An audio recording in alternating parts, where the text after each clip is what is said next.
महाराष्ट्रात बाहेर फिरत असताना थोडं जपून फिरा, कारण कुठल्याही क्षुल्लक कारणावरून तुमचा मर्डर होऊ शकतो. आणि सगळ्यात अकार्यक्षम विभाग कुठला असेल तर तो गृह विभाग आहे. आणि हे सांगून मला महाराष्ट्राची बदनामी करायची नाही आहे. मला फक्त गृह विभागाला हे सांगायचं आहे की मला नागरिक म्हणून भीती कशाची वाटते. कारण महाराष्ट्रात तुम्ही काय काय करू शकता ह्या गुन्ह्यांची लिस्ट खूप मोठी आहे. तुम्ही मर्डर करू शकता, बलात्कार करू शकता, धार्मिक तेढ निर्माण करणारी वक्तव्य तर खुलेआम आणि हवी तेवढी करू शकता, पोलीस कस्टडीमध्ये तुमचा मृत्यू होऊ शकतो किंवा रेल्वेमध्ये तुमचा मृत्यू होऊ शकतो. गेल्या 2 वर्षातले तुम्ही मर्डर्स बघा.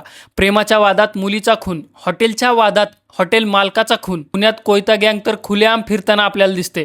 तसंच नवरा आवडला नाही म्हणून त्याचा कड्यावरून ढकलून देऊन खून, सरपंच संतोष देशमुख यांचा खून झाला, सोमनाथ सूर्यवंशी यांचा पोलीस कस्टडीत मृत्यू झाला, रेल्वेचा दरवाजा लावण्यावरून वाद होतो आणि रेल्वेत लोकांसमोर एक खून होतो, बीडमध्ये तर दर 1 ते 2 महिन्यात एखाद्या खुनाची न्यूज येतच असते. गृह विभागाला मला स्पेसिफिकली हे सांगायचं की मुद्दा हा नाहीये की गुन्हा घडल्यावर तुम्ही काय कारवाई करताय.